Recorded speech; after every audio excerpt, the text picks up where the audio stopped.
ಮಸಾಲ ಮಜ್ಜಿಗೆ ಮಾಡೋದು ಯಾವ ರೀತಿ ಮಾಡೋದು ತೋರಿಸ್ತೀನಿ ಬನ್ನಿ.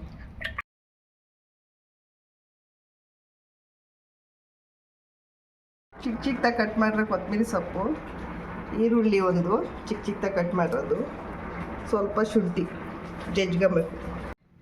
2 ಎಸ್ಲು ಬೆಳ್ಳುಳ್ಳಿ ತಗೊಂಡು ಹಿಂಗೆ ಜಜ್ಬೇಕು. ಜಜ್ಜಿ ಚಿಕ್ಕ ಚಿಕ್ಕದಾಗಿ ಚೆನ್ನಾಗಿ ಜಜ್ಜಿಬಿಟ್ಟು ಮಜ್ಜಿಗೆಗೆ ಹಾಕಬೇಕು. ನೀರು ಹಾಕಂತ ಇದ್ದೀನಿ.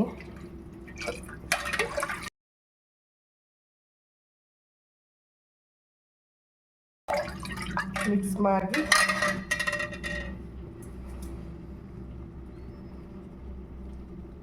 ಸ್ವಲ್ಪ ಉಪ್ಪು ಹಾಕೋಣ, ಸ್ವಲ್ಪ ಕೊತ್ತಂಬರಿ ಸೊಪ್ಪು ಕಟ್ ಮಾಡಿರೋದು ಚಿಕ್ಕ ಚಿಕ್ಕದಾಗಿ,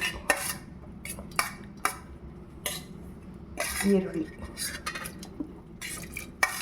ಚಿಕ್ಕ ಚಿಕ್ಕದಾಗಿ ಕಟ್ ಮಾಡಿ ಹಾಕ್ಬೇಕು.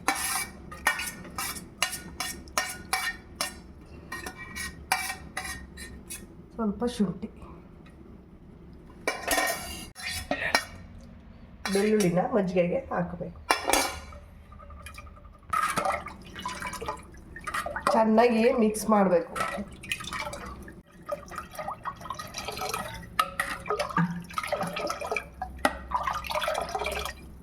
ಬೇಸಿಗೆ ಕಾಲದಲ್ಲಿ ತಂಪಾಗಿರುತ್ತೆ, ಚೆನ್ನಾಗಿರುತ್ತೆ.